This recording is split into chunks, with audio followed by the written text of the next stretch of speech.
Hi, guys. I'm John, and Alton is actually out to play. So I decided we were going to have Barbara come on the show and do some extras for you. So this is not our normal podcast. This is actually the podcast extras. So the deciding factor extra. What we're going to do today is we're actually going to just play some games. So Barbara came up with a few questions, and so have I. This segment's going to be called Think Fast. Are you ready, Barb? So ready. Are you sure? Because you got a little hesitation there. Oh no, that's just Zoom. I am totally ready. The delay ready. Yes. All right, guys, stay tuned. This should be fun. This is the Deciding Factor Extra. Bringing you their thoughts on today's news and current events. Coming to you from Austin, Texas, this is the Deciding Factor Extra. With your hosts, Alton Hill and John Herzog.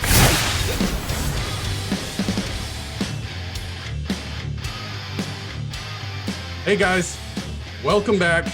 So, like I said, we're going to have some fun today. Me and Barb, that's who it is, and you're stuck with us, so deal with it. Alton might be back. It depends on how his hunting trip goes, so we'll see. Best of luck. It's Alton's out to play, so now the kids are in to play? Is that? I suppose so. Yeah. Okay. The grown-up has left the room, so yeah. All right. So here's how it's going to work.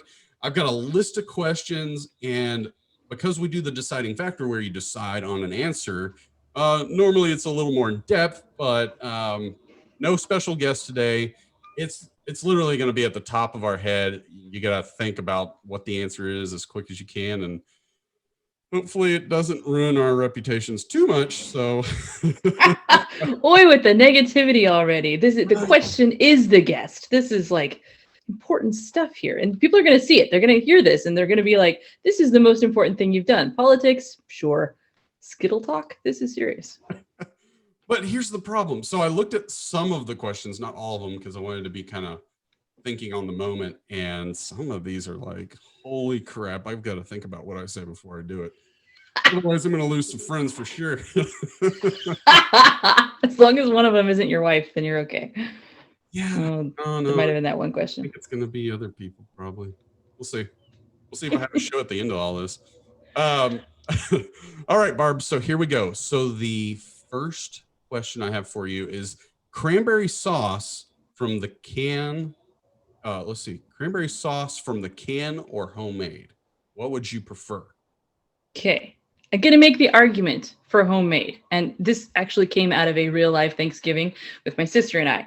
And my sister is way more competitive than I am. As a kid, it was the chief motivation to get anything like, ooh, I bet you can't beat me to getting your shoes on. Bet you can't beat me out to the car. It worked through her whole childhood. And it turns out she's like 30 years old and it still works. I'm like, I bet you can't make better cranberry sauce out of a can than I can make on my stove. So we did it last year. We had this major, like every single year we pick something like the cranberry off, or last year actually was the green bean casserole off. Is green bean casserole a thing in Texas?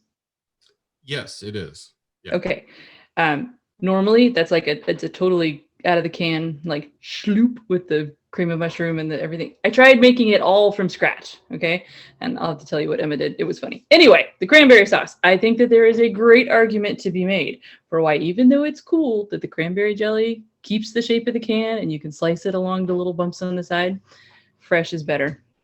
That's what I'm going with. Fresh is better. Yeah. So you could do like caramelized onions and you put your fresh cranberries in there and it's like pop, pop, pop, pop, pop. It's fantastic. It's a magical experience. It is a taste sensation. Interesting. So I've only had homemade once or twice, and they always put like nuts or something. I don't know. There's something crunchy that has been put. Oh, well, that's just wrong. But here's the thing. Even without whatever they're shoving in it, I really don't like that flavor.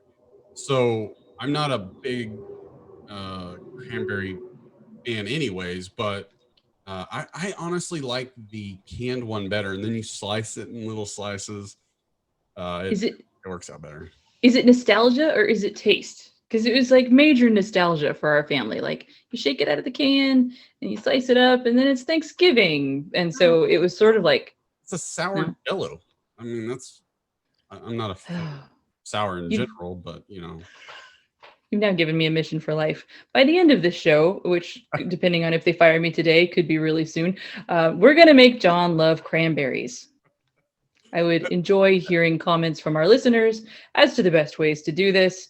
I personally think he probably needs to find a bog somewhere so that he can experience raking the cranberries, and it'll just be love from then on. But Well, if you got fired today, that would be pretty awkward, don't you think? It'd be you an have no idea. awkward show. Like we didn't put it on the real show. We put it on the extras just so we could fire you. Yeah. Hey, we'll do it Donald Trump style. You're fired. It's sort of what I'm waiting for. All right. So question number 2. Do all Skittles actually have the same flavor? This was born of a theory that someone brought to me that if you eat Skittles in the dark, you cannot tell what color you're eating, that they all taste the same. There's a relevant question. Why was someone sitting eating Skittles in the dark? And maybe that really ought to be our deciding factor. Like, what you doing? You know, do you think they all taste the same? You know, honestly, when I eat Skittles, I don't break them out into color. It's just like take a handful and chew.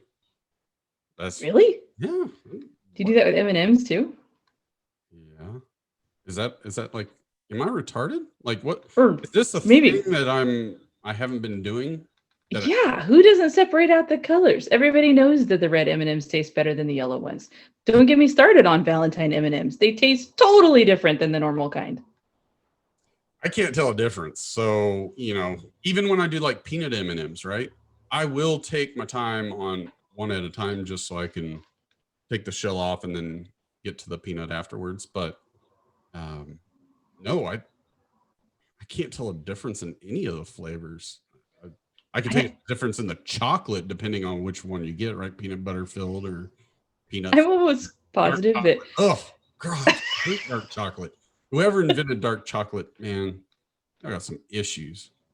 Yeah, he's probably on the same level of hell as the guy that invented pantyhose and call waiting, which I'm pretty sure had to be the same person.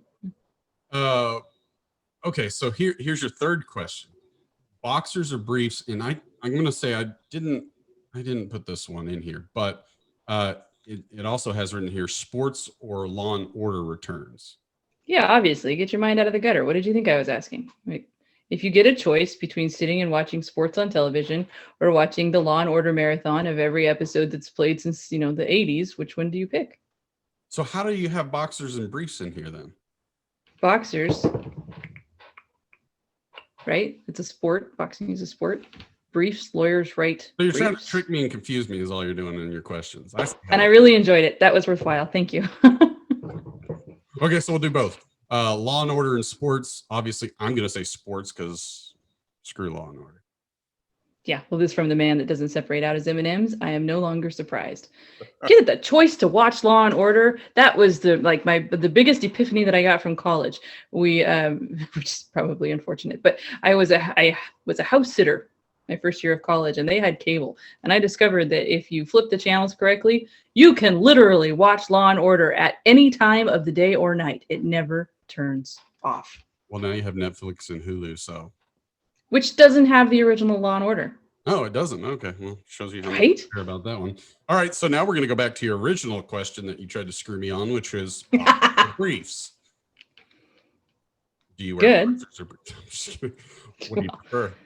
The obvious would be, no, I'm going to lose our family rating. Shoot. Boxers. There you go. Nah, it's not for me. Boxers are just, it feels like I have nothing there to really protect me. So I'm going to go Sort of the point. briefs. But here's the problem. I'm not talking whitey tighties or tighty whiteys. Sorry.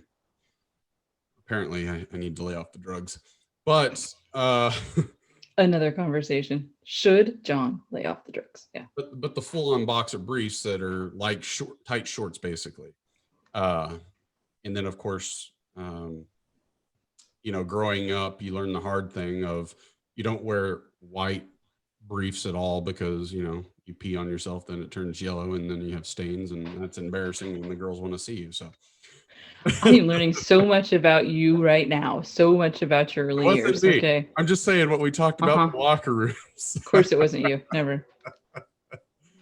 So yeah, I'm definitely not a Boxers fan, and I hope my girls, if I'm ever dating again, they never wear boxers either. So, or whitey tighties, tidy Yeah, whities. fair enough. So I just figured that the female equivalent of this question would be too mind bending for you, so I wasn't gonna. Yeah. but y'all have way too many to choose from, so we definitely can't get into that one. But, Yeah, we do. Most all of right, which are wrong. So now let's go to, does name brand soda actually taste better than generic? Do y'all have Mr. Pibb up there? We do. Do you have Dr. Pepper? We do. Depending Okay. where you go. So let's do with that one, or even the Okay. store-bought Coke and Coca-Cola. Okay. So what you thought? Oh, you're waiting for me to answer. Okay. Well, Waiting on yeah, you. I think the name brands taste better. Although I wouldn't be me if I didn't put in an option C. So I'm gonna say option C. Not just that the name brands taste better, but that if you can get that Coca-Cola from Mexico that has the cane sugar, that tastes significantly better than anything you're gonna get generic. Man. But then I also separate out my M&Ms. So go ahead, John. I actually think they absolutely taste better. However, there are unique times when the other one works better. So Dr. Pibb has kind of, I think, like a sweeter taste to it, more syrupy. Whereas Dr. B, which is an HEB brand here in Austin or Texas, and I really would steer away from that unless you're just not picky. Then go for it. But there is definitely a difference between Dr. Pepper, Mr. Pibb, or even Dr. B. So The one that gets me is the Mountain Dew versus Mellow Yellow. There we go. First of all, dumb name. And second of all, it doesn't taste as good.